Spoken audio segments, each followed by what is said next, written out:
ready, Lynnsey?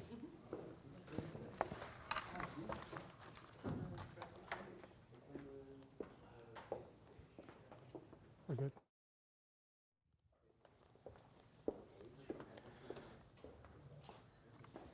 Hello, welcome back, everyone. We're really excited to welcome our following panel.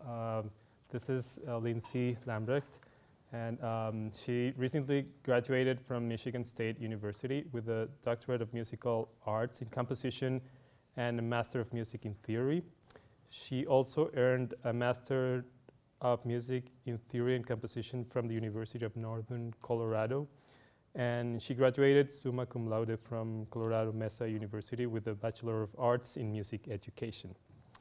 In addition to composing and teaching, Lynnsey enjoys researching post-tonal theory, pedagogy, analyzing 20th and 21st century compositions, and learning about the best practices for music theory tutoring. So let's welcome Lynnsey.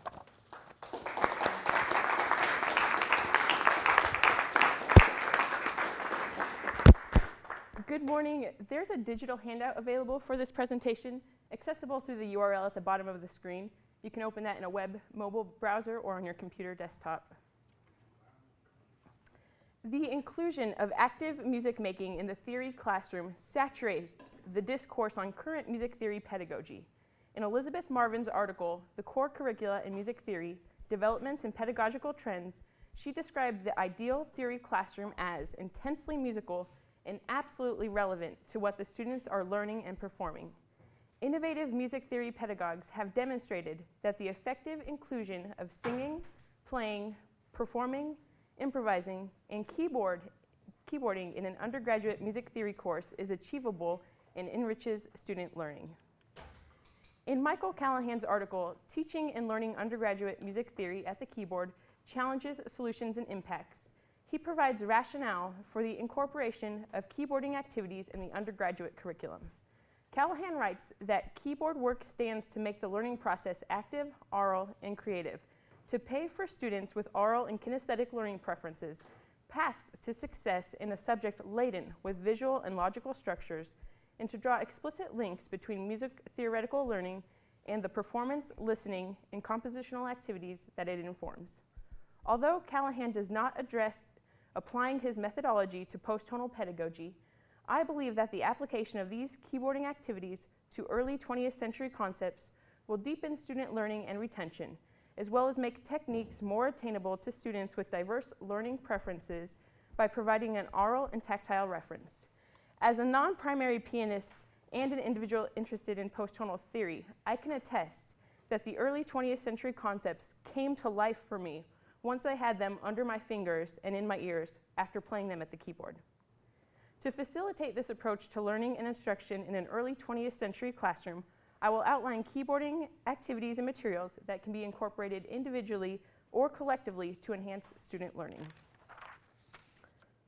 For an early 20th century techniques course to successfully incorporate the keyboard for learning activities, several design elements must be considered. The activities must be pedagogically worthwhile tasks that are playable by non-primary pianists and technically simple enough to enable them to focus on the concept rather than on hand facility. These activities today have been designed to be accessible yet easily augmented to interest and motivate students with advanced keyboarding skills. An instructor must also consider universal design for learning when creating and selecting activities to permit students with diverse abilities and disabilities to be successful and independent. For example, the chord idioms used as activities can be arpeggiated or rolled, and students may sing one part while playing the other part with a hand. These keyboarding activities provide students with multimodal access to early 20th century concepts, as students will be able to access the techniques through sound, image, and tactile feeling. An instructor should organize the keyboarding activities to progress from low-level to high-level cognitive processes from Bloom's taxonomy for learning. For example, the students will learn to remember and understand symmetrical collections by playing scales. Next, the students will apply these symmetrical collections to a recomposition activity. Then, the students will compose a short example in the style of Bartók using symmetrical collections studied during the course. Educational scaffolding is the systematic sequencing of prompted content, materials, and tasks, as well as teacher and peer support to optimize learning. This collection of materials for 20th century keyboarding techniques enables an instructor to select which keyboarding activities best meets the needs of the cohort of students and create a logical progression from previous activities. Implemented keyboard activities can serve as a flipped model of instruction by introducing the earliest 20th century concepts and enabling students to have their first engagement with the techniques at the keyboard. Following this, the students can bring their knowledge of the concept to class for analysis, music-making activities, and discussion. The learning outcomes for implementing keyboarding into an early 20th century techniques course include the following. 1, students will build an aural, tactile, and visual understanding of early 20th century techniques through keyboarding activities. 2, students will learn early 20th century techniques through music making. 3, students will understand techniques used by composers in a representative repertoire through the engagement at the keyboard. And 4, students will recompose and compose examples at the keyboard to demonstrate early 20th century techniques. Early 20th century concepts that would work particularly well for keyboarding activities include symmetrical collections, harmonic textures, representative repertoire, set theory, and row transformations in 12-tone serialism. Example 1 in the digital handout contains a list of potential keyboarding activities, many derived from Callahan's article on keyboarding in the undergraduate curriculum that an instructor can use to create their own exercises. The following examples are activities to introduce and reinforce concepts in the early 20th century curriculum, and they are just a sampling used to demonstrate the viability of using the keyboard in a post-tonal course. Each activity can be tailored to meet your specific goals for student learning, and many of the activities, such as scales, improvisation, and idioms, are meant for student engagement without any notation. Rather, students are encouraged to look at the keyboard to gain a visual and kinesthetic understanding of the concepts. These representative activities at the keyboard provide students with the opportunity to creatively explore and apply post-tonal techniques. The first activities that we'll look at today relate to symmetrical collections. Activities such as scales and chord idioms are first implemented to help students become familiar with and gain a command over symmetrical collections. Example 2 includes the even-numbered whole tone scale in octaves.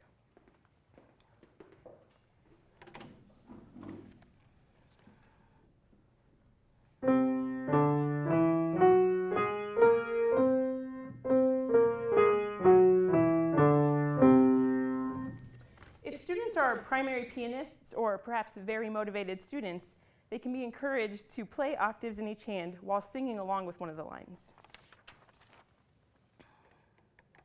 Example 3 adds augmented triads to the whole tone scale to provide a sampling of harmonic textures formed by this collection.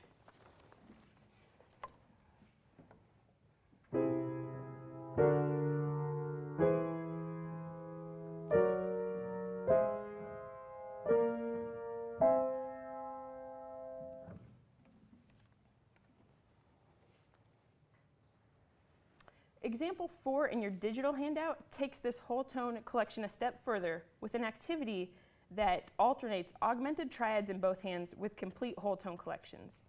All 3 of these whole tone collection activities would be recorded and submitted by students without any notation.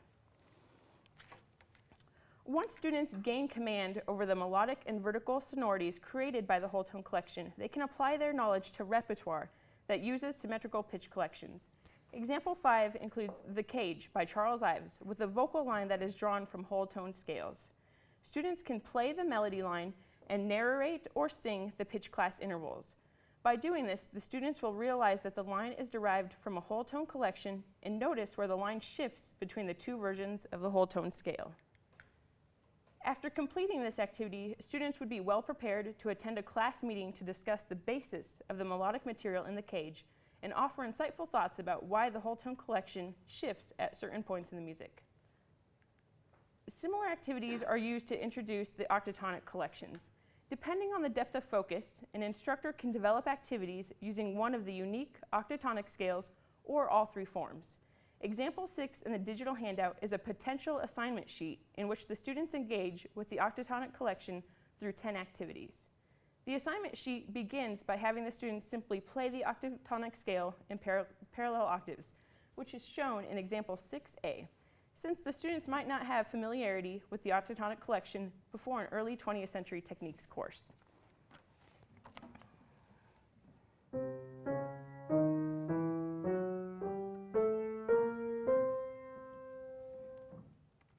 Once students gain facility with the octatonic scales, they can progress to playing it in contrary motion, as shown in example 6C.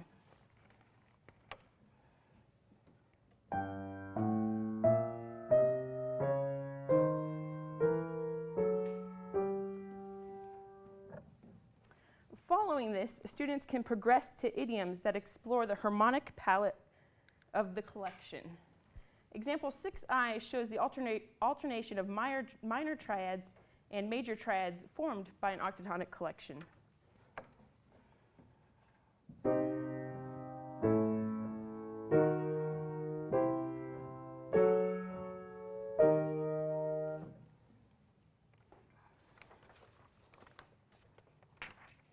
Once students become familiar with symmetrical collection through these scaffolded activities, they can apply their knowledge to higher level learning activities. Students can manipulate and reconstruct melodies to incorporate concepts learned through idioms and scale activities. Example 7A is a familiar melody that an instructor can provide for students.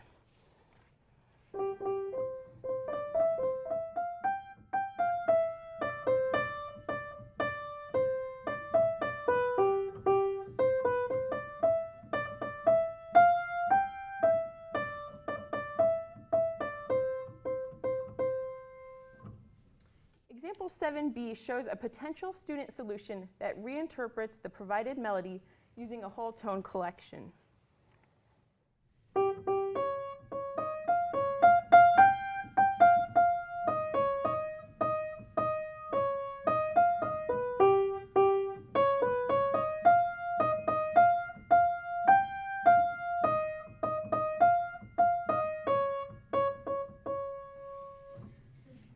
We liked that one. Example 7C shows a potential student solution that reinterprets and harmonizes the provided melody using a hexatonic collection.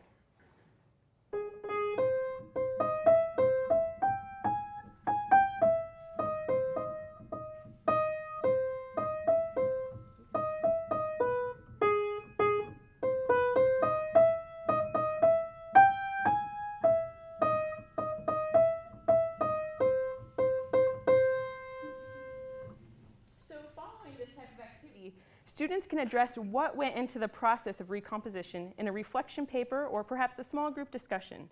The instructor can provide prompts to facilitate thoughtful reflection, including topics such as how the preservation of the contour balanced with the choice of collection for pitch content, or what effect the collection had on their perception of a tonal center. Following a recomposition activity, students can progress to creating a model composition using a symmetrical collection. Example 8 is a student composition based on the octatonic collection modeled after Bartók's diminished fifth study.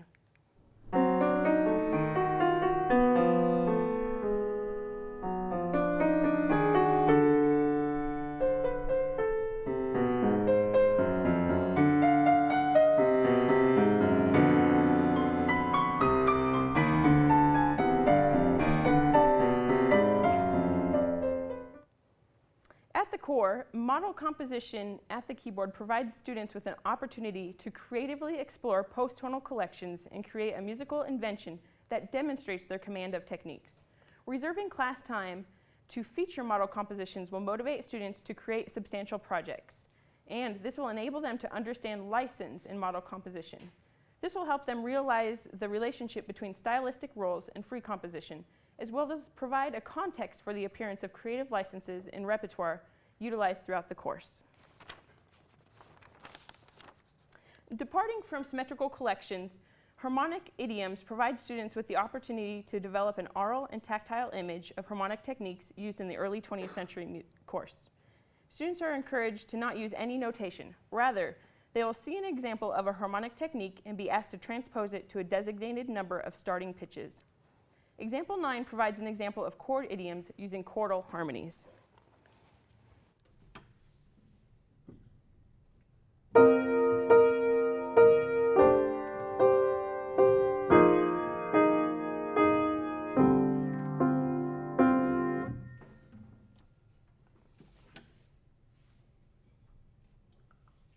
Example 10 includes polychords at the interval of a fourth.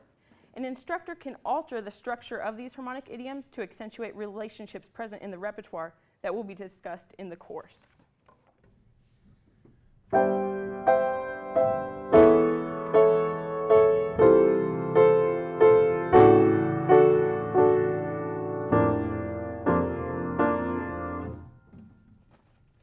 Other early 20th century concepts that work well as idioms include quintal harmonies, extended tertian chords, split member chords, added note chords, and parsimonious chord transformations. Several textbooks have sections devoted to these harmonic structures, which would enable an instructor to easily integrate keyboarding activities. Primary pianists and motivated students can add rhythmic figurations to the harmonies and play the sonorities on all 12 starting pitches. Once students gain command over harmonic structures, they can begin guided improvisation activities within harmonic frameworks. Guided improvisation provides students with opportunities to apply the concepts they have internalized and to create new music without an overwhelming challenge. The improvisation prompts rely on the scaffolding of smaller assignments that enable students to be successful. Students should be encouraged to maintain a steady tempo and go directly into consecutive strains of improvisation without delay. Students who are well-versed in improvisation can be encouraged to shape large-scale forms over the repeated strains, create their own ostinato patterns below the improvisation, or vary the provided ostinato. Example 11 features a bitonal improvisation activity in which students are directed to first play through the provided example. Following this, they improvise their own melodies of 8 to 12 measures over the provided or a similar left-hand accompaniment.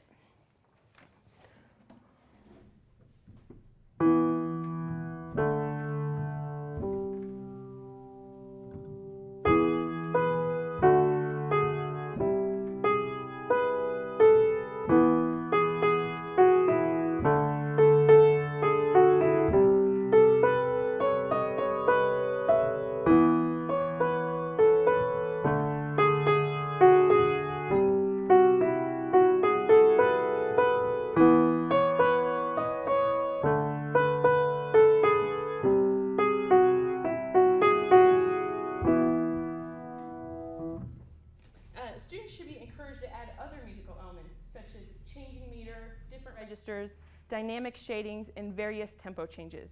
Example 12 and 13 in your digital handout includes 2 additional improvisation prompts.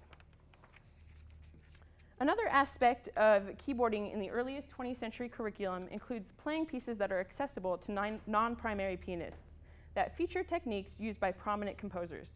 Composers with piano works that are representative of their styles and accessible to students include Bartók, Milhaud, Debussy, Ravel, Webern, and Stravinsky. Works selected can build into an analysis, debate, and discussion during class time, or these pieces can fold into a discussion of larger pieces that utilize the techniques featured in the smaller, accessible composition. Examples 14 and 15 in your digital handout are 2 works by Bartók that can be used as a keyboarding activity. Keyboarding activities can also aid in students' understanding of sets and 12-tone row serialism. Playing sets at the keyboard ensures that students are hearing the melodic line and contour rather than just counting pitch classes.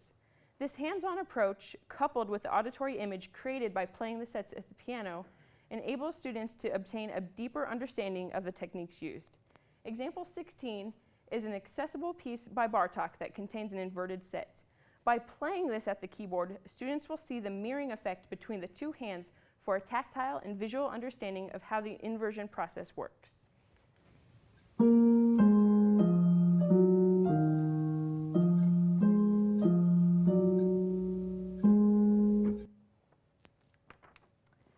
A potential keyboarding activity to aid in the understanding of 12-tone serialism is to provide students with a tone row and have them play through transformations of the row.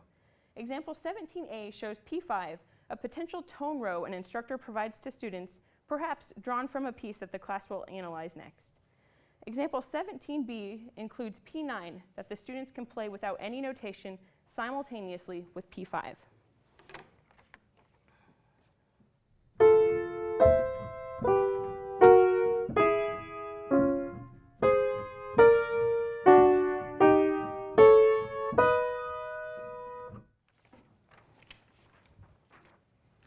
Another keyboarding activity to help students develop an understanding of 12-tone techniques focuses on repertoire. Example 18 contains movement 2 from Webern's Variations, which may seem inaccessible to students at first glance. I thought so, at least. Students can reduce the notes in each hand to 1 octave, removing the rhythm, but maintaining the inversional relationship of the lines. After doing this, they can play the melodies simultaneously to discover the relationship of the 2 rows.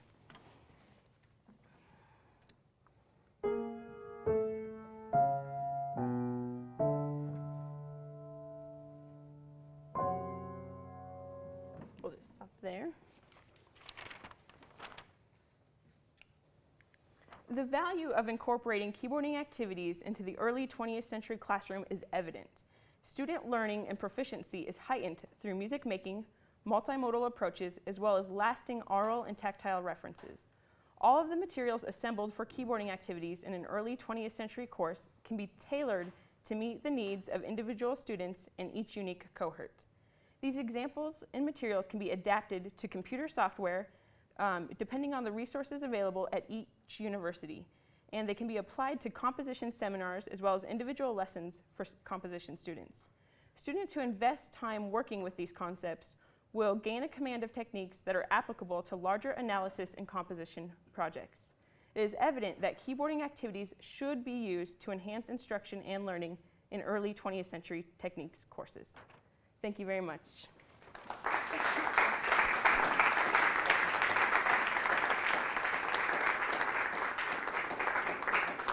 Thank you, Lynnsey, for sharing your research with us. Are there any questions?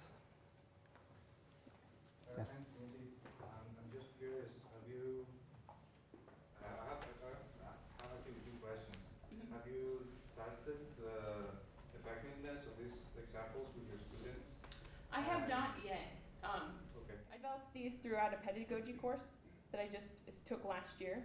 I really hope to be able to teach a 20th century techniques course in the near future and implement these and try them out.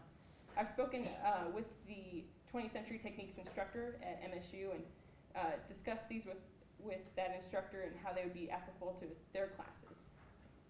Okay. Well, yeah. My second question was what type of problems you encountered, but I don't know. I guess you could also explore the effectiveness not just in the piano techniques but also in aural skills. Yeah, definitely.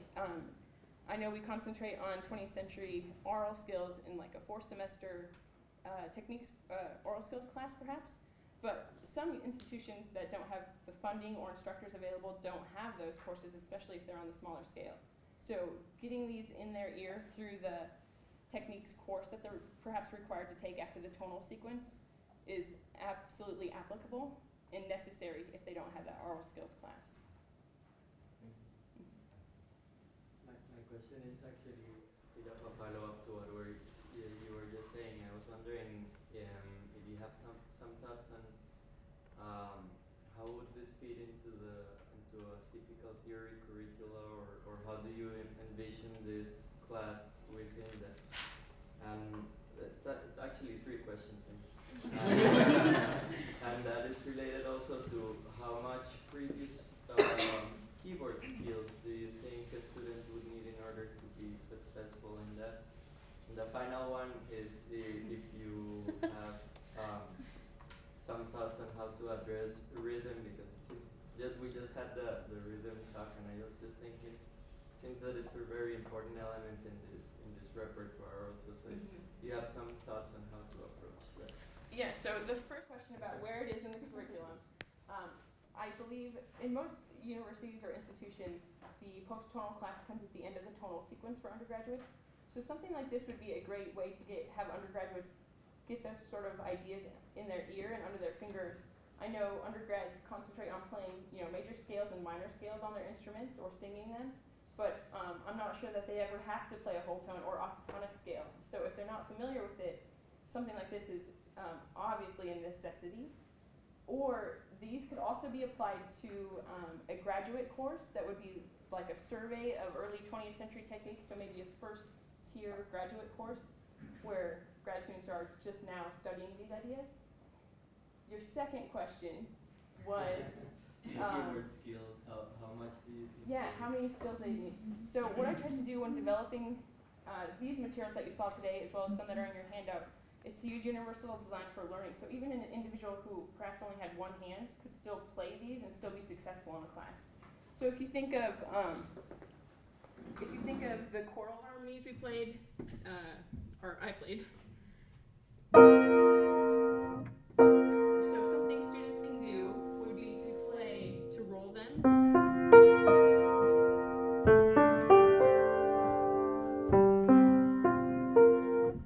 And I think what would happen is students would be introduced to these, like I said, as a flipped model. They would have these as a homework assignment. Their first engagement will be musical rather than reading the terms in the book.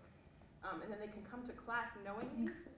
So if a student would practice these, perhaps for a Sunday night recording session, and then come to class on Monday, you know, I'm not looking for them to be performance majors at the keyboard.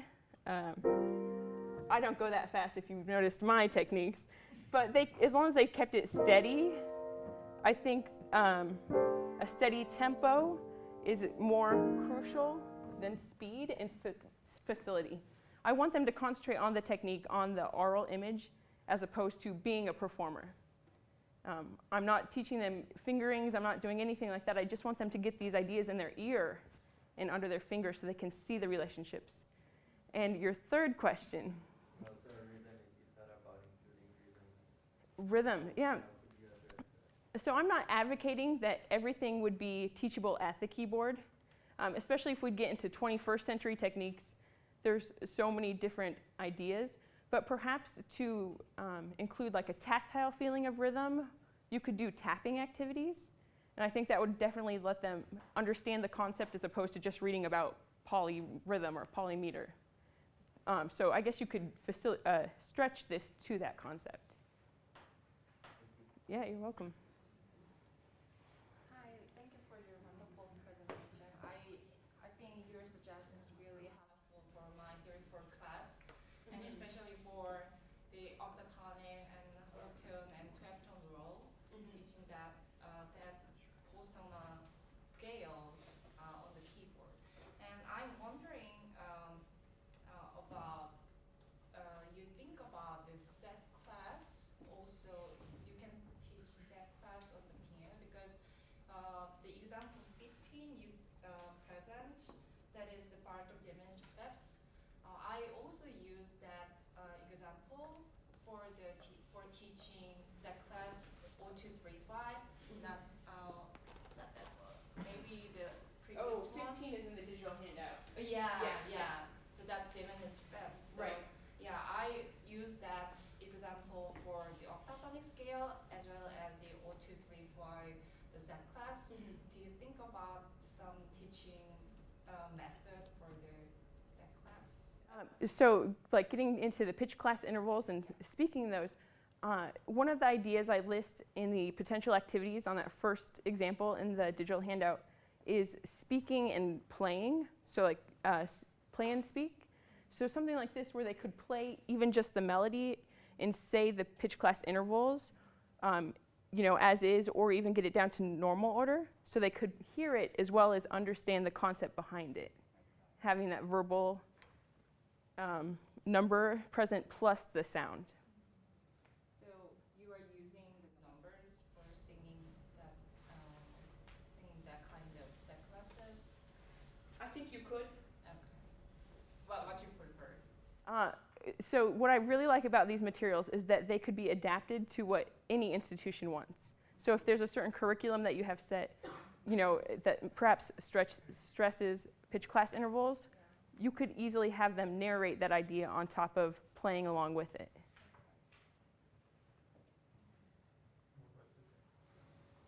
Yeah, this is to piggyback off of one of Miguel's trifecta questions. I think something I can imagine being problematic, and I'm curious as to what you think, is with the pedagogical tool of composition. composition? Because I think when you're talking about with the classical repertoire, there's such a clear idiom to place it against. I can imagine it being really difficult to lead meaningful feedback for a model composition. And I imagine it would be you used the correct pitch classes or you didn't. And beyond that, I would have trouble saying anything meaningful. What do you think about that? So I think by including the model compositions into the curriculum, you give the students a chance to engage with the concepts, the techniques. And what I envision for when I teach it, they will perform or have a classmate perform their model composition for the class. And what I would even stress more important than the perhaps quality of their composition was what went into the process. What did they think about when arranging the collection of symmetrical pitches or like a set, if they used that, and how they developed it, and perhaps what techniques they saw that would have resembled one of the repertoire examples they saw. I think it's more concerned with process and incorporating the concept as opposed to quality if you're looking at an undergraduate post-tonal techniques course. Well, I think it's a great tool. I'm just wondering how you can lead like meaningful feedback other than yes, you do that or no, you know. Because I would say because you said there's such a wide variety of techniques, I could see it being hard to pinpoint exact things. Yeah, if I were to be grading them myself, I'd develop a rubric and have, you know, what parameters are present. You know, is there large scale form? Did we do register differences? You know, what all went into it for perhaps the quality of it, if that's what you're looking at. Like maybe some kind of write-up to show that they actively thought about what they were doing, or like the process. Rubric for things you're looking for. Exactly. Okay. I think that's how you could give the best feedback for them. Okay, thank you so much. We don't have more time, so let's give a second round of applause to Lynnsey.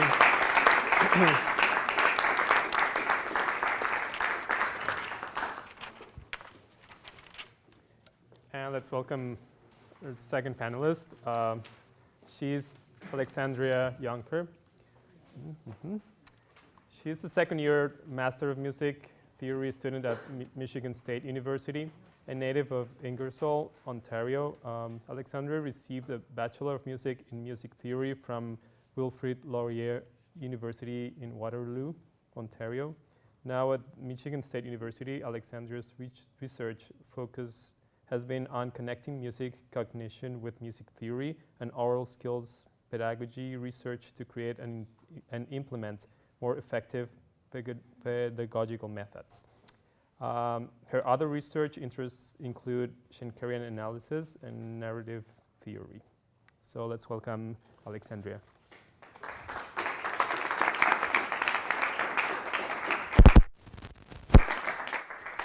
Thank you. Like Lynnsey, I also have a digital handout. So the URL is at the bottom of this slide, and it'll be on all of the additional slides if you decide later on that you want to join in. Like Lynnsey, also I have a few activities that won't be shown on the screen, so if you want some additional ideas, I would recommend accessing that handout. All right, I want to start with an activity. So I just ask if you see if you can spot the errors on the score.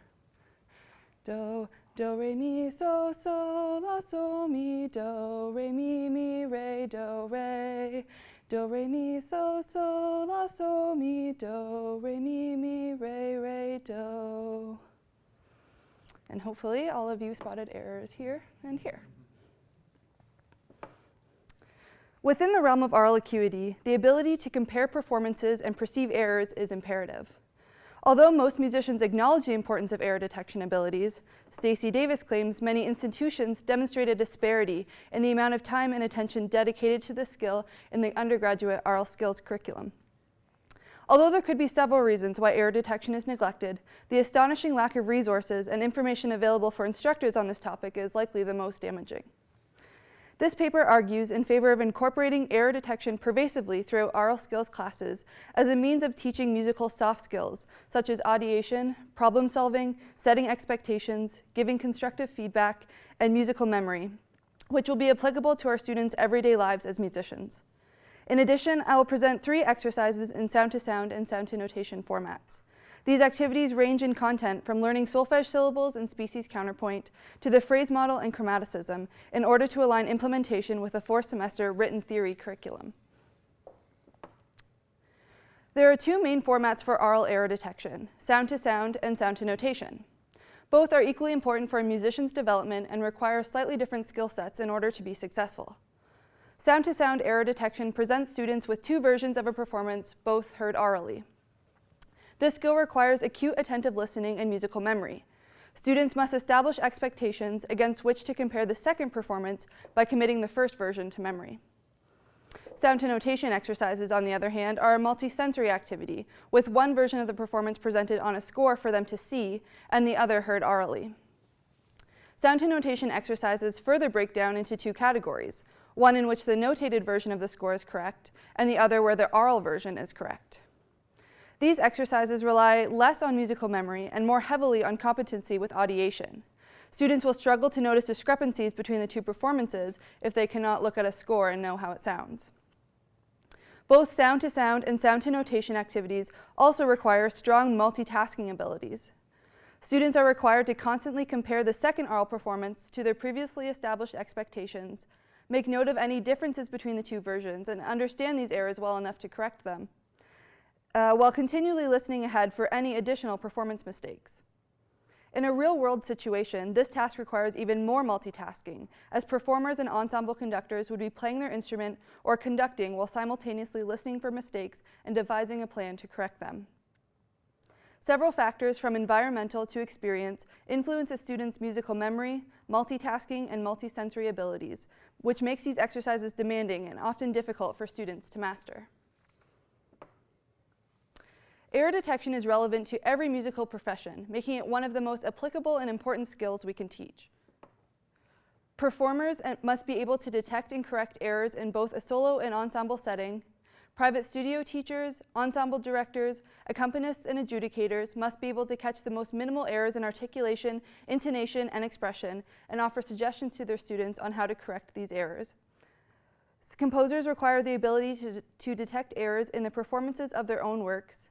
Even theorists and historians would benefit from the ability to compare two aural performances of a particular piece. However, not only are the literal error detection skills that are built through these activities important to musicians, but so too are the soft skills that are required for becoming proficient at error detection. As mentioned earlier, error detection is a complex skill that requires musical memory, audiation, concentration, problem solving, and the ability to set expectations. The development of these soft skills are often core learning objectives for aural skills classes. By practicing these types of exercises, our students will simultaneously be developing these transferable musical skills that will make them better listeners and well-rounded musicians. Although error detection is uncommon in aural skills curricula, this type of exercise is commonly seen in written theory classes as a way for students to demonstrate their knowledge. By being able to find mistakes in their own work or in other activities, students exhibit a firm understanding and proficiency with the concepts at hand. This same principle can be applied to the aural skills curriculum. Asking students to find errors in solfege and rhythmic syllables, pitches within a melodic or harmonic setting, harmonic progressions, rhythms, and other musical elements such as dynamics and articulations reveals their aural acuity through a different lens. For example, rather than asking students to complete a harmonic dictation to demonstrate their ability to transform sound into notation and an understanding of harmonic progression, utilizing an error detection and correction exercise that contains mistakes in outer voices and/or Roman numerals would display similar results. As I mentioned earlier, teaching materials for this skill are critically lacking in almost every musicianship textbook. After surveying 15 ear training and sight singing books, it becomes evident why this skill is neglected in most curricula. Of the 15 texts, only 5 include any mention of error detection, and those that do incorporate these exercises are lacking in depth and scope, limiting exercises to the perception of rhythm and pitch errors, and using contrived abstract examples almost exclusively over examples from the literature. This chart on the screen shows the breakdown of the textbooks I investigated and can also be seen as Figure 1 in the handout. The materials presented in this paper differ from the few that appear in current texts in several ways. First, these new materials focus on a variety of errors beyond the limited scope of rhythm and pitch, including expressive elements such as dynamics and articulations, multiple textures, and multiple timbres. Second, these activities align with what students are learning in written theory classes, with exercises ranging from species counterpoint to the phrase model and beyond.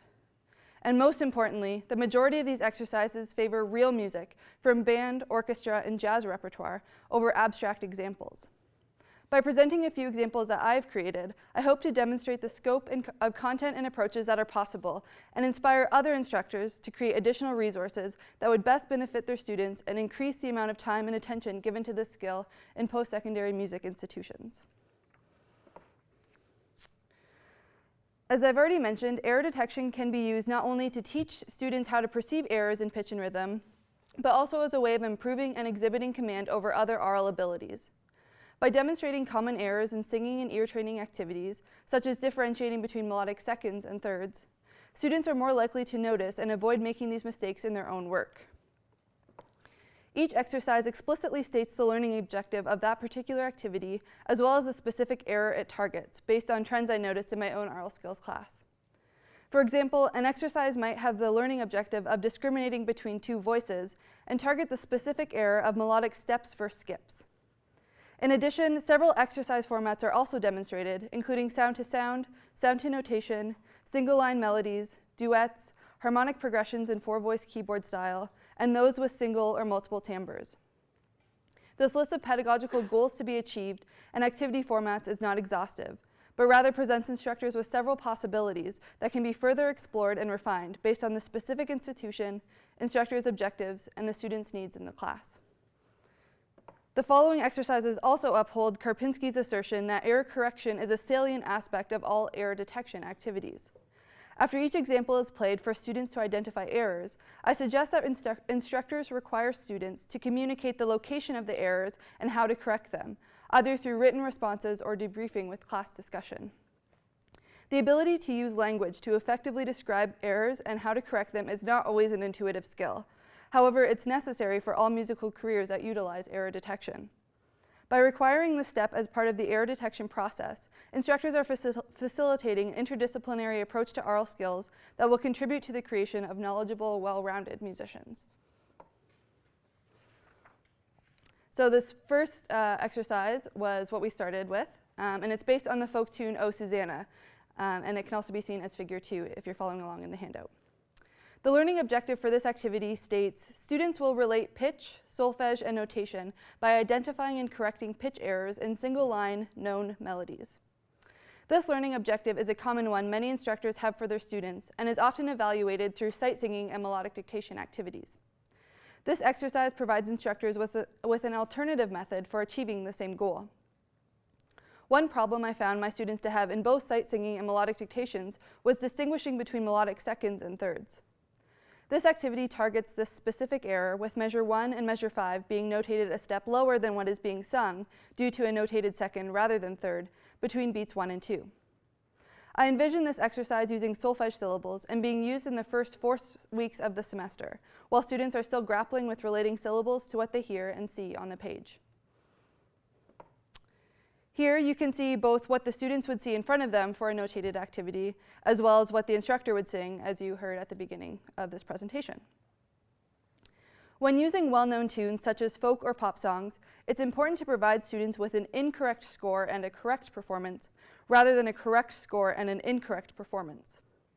In a song as well known as O Susanna, a student would easily be able to identify a heard error by comparing it to their expectations rather than to what's written on the score. Incorporating the error into the score and singing a correct version ensures a student is practicing the desired skill of audiation and attending to the learning objective for that activity. Additionally, this activity could be modified so the error was in the solfege syllables rather than in the pitches if the learning objective was to gain fluency with solfege syllables, or the excerpt could be sung on a neutral syllable if you wanted to focus on pitches rather than solfege.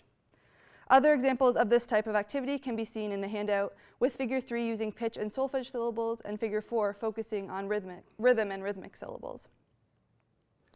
When utilizing sound to notation exercises, it's essential to provide students with enough time to audiate through all parts before presenting them with the first listening.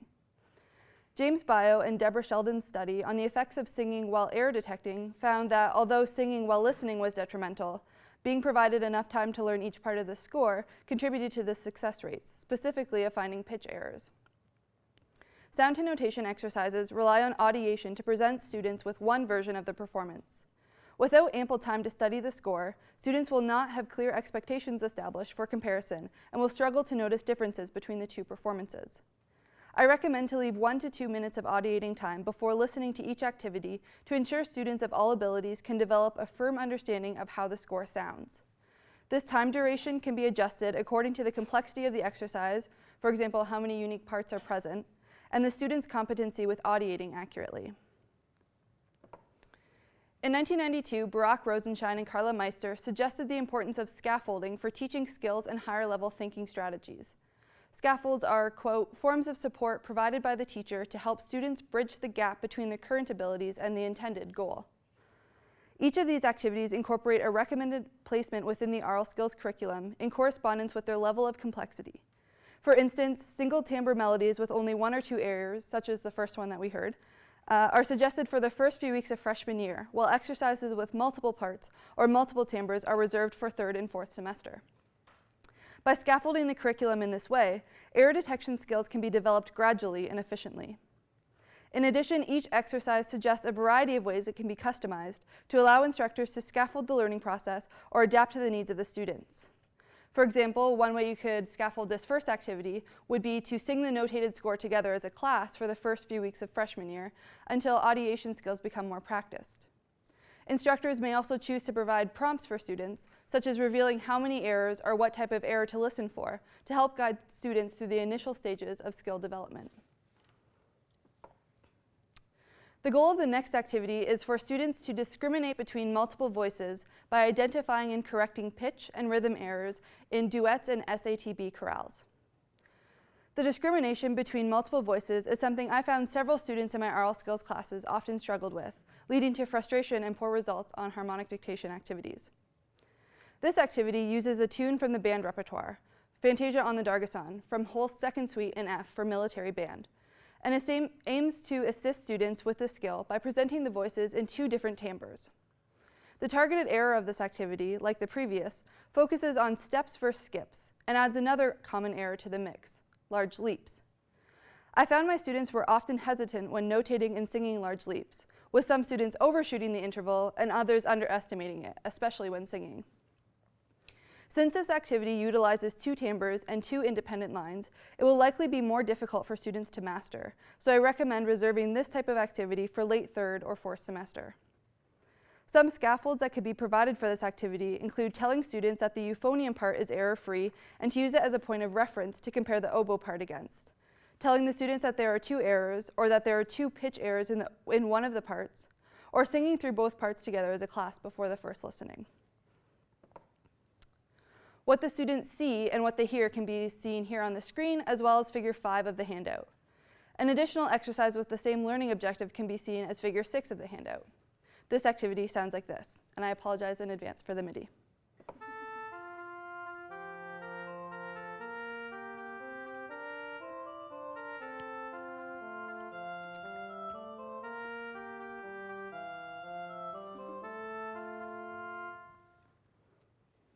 One problem in many of the error detection activities included in existing textbooks is a lack of real music. Rather than using examples that are familiar to many students, Aural skills exercises are often contrived and abstract. Paula Telesco suggests incorporating a variety of musical styles more pervasively in the Aural skills curriculum in order to build on the knowledge students have already internalized. This exercise is one of many that I've created that also embody this philosophy. Many music students go on to compose music for, play in, or conduct various types of ensembles after graduating from college. By including folk songs, band repertoire, and other music from a variety of genres, instructors would not only build upon pre-existing knowledge, but also prepare students for the direct application of error detection skills in the real world. Furthermore, the inclusion of well-known tunes such as folk or pop songs allows for more sophisticated questions to be asked, such as completing an error detection without any listenings at all.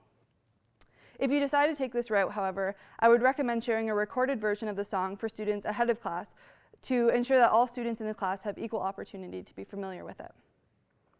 The inclusion of ensemble repertoire introduces an additional way these error detection exercises can be customized. Rather than using MIDI files to represent multiple timbres, I would recommend to orchestrate the examples for the instrumentation of the students in the class.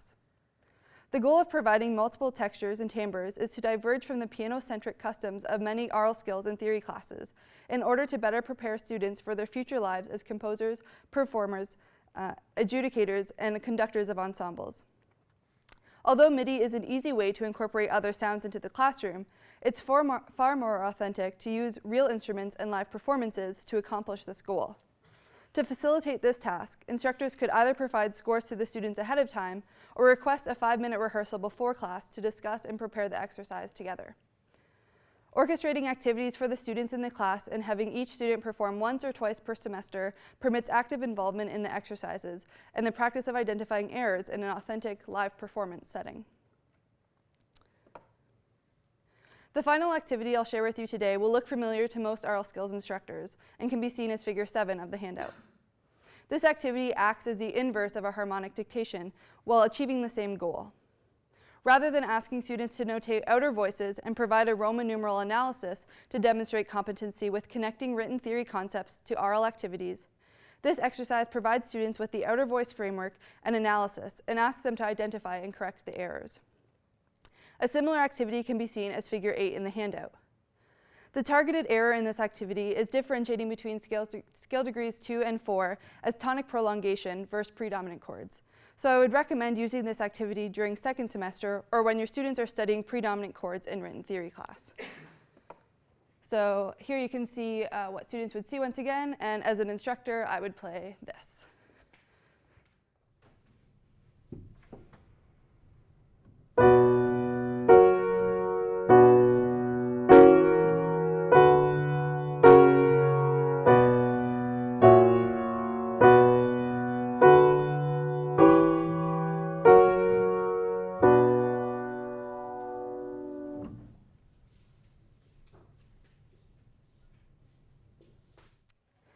In activities that apply written theory concepts to the aural skills curriculum, it is best to provide students with an incorrect score and a correct performance so they practice identifying errors in their own written work. Playing the correct version also allows for aural reinforcement of correct sounds rather than having repeated performances of unidiomatic progressions or counterpoint.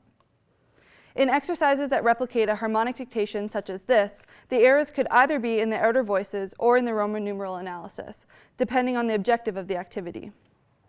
In this case, students should be able to identify errors before the first listening and should use the listening to pay attention to chord quality in order to correct the Roman numerals or listen for any additional mistakes that are not obvious on the score.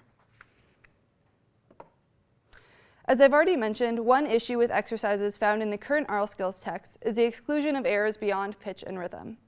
Although I'm unfortunately unable to share with you some of the exercises that I've created that deal with more musical elements, such as dynamics, articulations, and ornamentation, you can see 2 examples of this type of activity in the handout, figure 9 and figure 10. Aural skills pedagogy is a field that demands further research from the theory community. Although it's often easier to teach using traditional methods, it's crucial for instructors to critically consider what skills they want their students to develop and to align their curriculum in pursuit of achieving these goals, even if it means straying from the well-beaten path. The importance of error detection for every musician is indisputable, which gives rise to the belief that more time and attention should be focused on developing the skill as a part of every musicianship class. The development of resources for instructors is a key asset in promoting error detection and must be addressed quickly to ensure adequate education for the next generation of musicians. The activities presented in this paper strive to demonstrate a model philosophy for instructors to follow when incorporating them into their lessons or developing exercises of their own. However, this paper is just a stepping stone toward ubiquitous inclusion of error detection activities in the collegiate aural skills classroom. A more comprehensive resource of empirically based exercises and further research on their implementation are required to lessen the burden for instructors who similarly recognize the value of this skill. Thank you.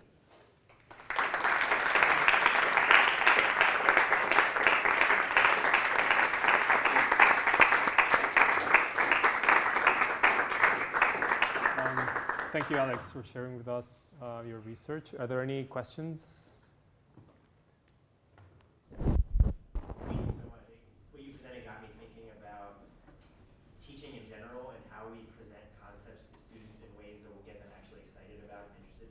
And this is just an idea. Maybe I don't know about this, but connecting this to the idea of games in teaching. There's something that's game-like about what you're showing. There's a challenge, and can you hear you pick out the distinct by playing. And also something disarming about having the instructor or the presenter do something wrong and giving the student a chance to correct it.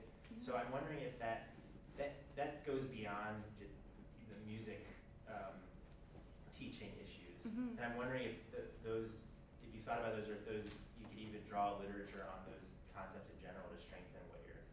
Yeah, that's not something that I had thought about before, but I really like that idea. That's not something even that I had read while doing some research for this, but that's something that I'll look into. I just wondered if when you shop this around, if even both these presentations, I could see one day being worked into textbooks on these subjects, and even if we still use textbooks in 10 years, but in terms of making a case for how relevant they are, I think they tap into other issues that go well beyond just teaching music. So Yeah. just an idea. Yeah, thank you for that idea. Sure.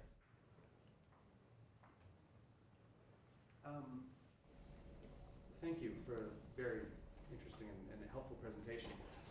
I'm happy to say that I do use error detection in my teaching rather extensively, but I got it from my professor, who has a book, Okay.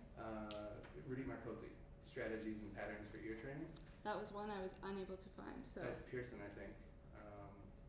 And he incorporates a lot of the things that you're talking about. yeah, Stacey Davis mentions his book quite extensively in her article. So I'll look into that.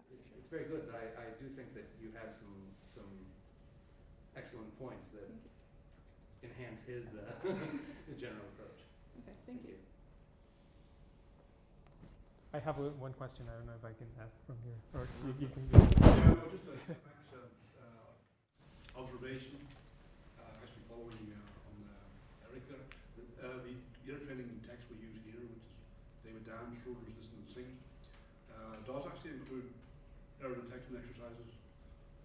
So that would be another one to add to your list of those that do and don't. Can you say the title of that? Yeah, David Dam Schroeder, D-I-M-S-C-H-R-O-D-E-R. Okay. Listen and Sing.